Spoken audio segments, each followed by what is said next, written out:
Heart disease is the number one killer in developed countries. And in fact, last year in America, heart disease killed twice the number of people that COVID did. High blood pressure is a silent killer. It's one of the top causes for heart disease, including stroke. 130 to 129.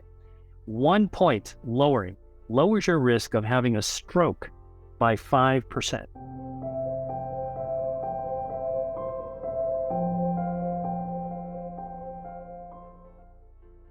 One of my key messages, there's no single superfood. It's really the body that is actually superb in terms of how its reaction. So I'm going to tell you about how the body responds. So let's get started.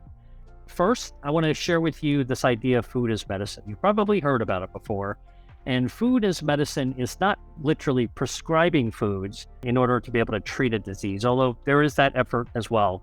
Now, food as medicine is this concept that when we eat food, the stuff inside the food that Mother Nature actually put into the food, which used to defend plants, for example, mostly, and fruits and vegetables, they have another job description, is that those substances in nature begin interacting with our human body, our human cells. And the interactions that matter are those interactions that activate, light up, sort of trigger our body's health defense system, how to actually have heart wellness. Now, heart disease is the number one killer in developed countries. And in fact, last year in America, heart disease killed twice the number of people that COVID did. So this is, I know we have all this attention onto our infectious diseases and COVID and pandemic, but heart disease is really far outweighs that. So we really need to be able to take good care of it. So it's a leading cause of death in the United States. It's a number one cause of women, by the way. Many women actually are thinking about breast cancer being an important thing to prevent. I can tell you heart disease trumps that. It's so much more important. And so there's some surprising new research that shows that our gut health can help protect our body by lowering cholesterol. The first thing we need to do to protect our heart health is to really watch our blood cholesterol. And this is from a test that we get, our lipid test. When we go to our annual doctor's visit, they do our measure our lipid profile. Well, it turns out that high fiber foods that protect our gut health, like beans, chickpeas, lentils, or fermented foods like yogurt and sauerkraut and kimchi, feed our gut bacteria, and our gut bacteria release these metabolites, these small chemicals, when we feed the gut these kinds of foods, especially fiber, prebiotic foods.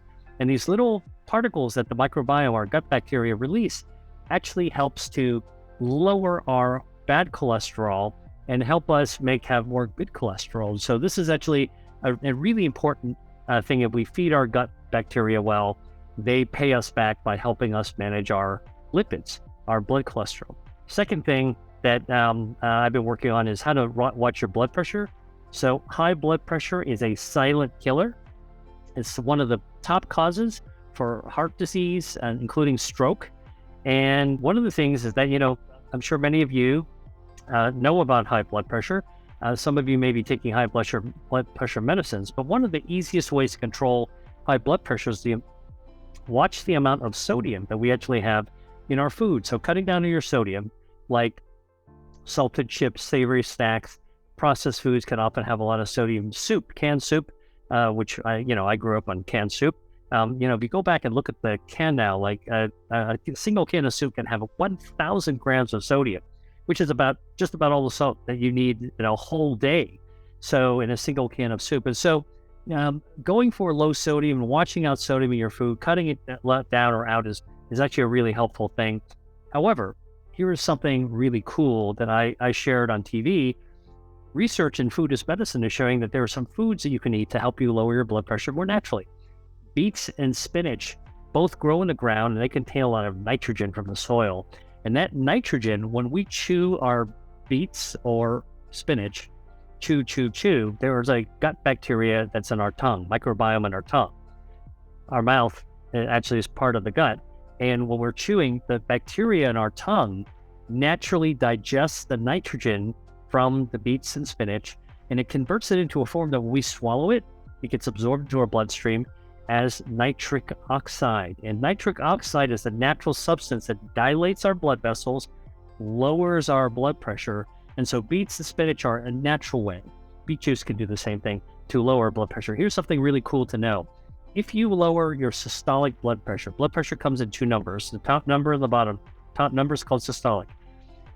120/80 is a normal blood pressure. If you lower your number, your top number, by 1 point, so 140 to 139 or 130 to 129, 1 point lowers your risk of having a stroke by 5%. So even small changes can have big benefits later on down the way. And again, you can use food to actually get there. So it's really quite amazing. And of course, the other thing to watch out for heart disease is blood sugar, because although sugar is really important in our body, even for our brain, like all our organs and cells need a little bit of sugar. When you add a lot of added sugar, one of the things that does is it overtaxes your body, and it's linked to diabetes and obesity. And lots of sugar can actually damage the lining of our blood vessels. So one of the things that I always say is that, cut down or cut out soda, which is a huge source of added sugar.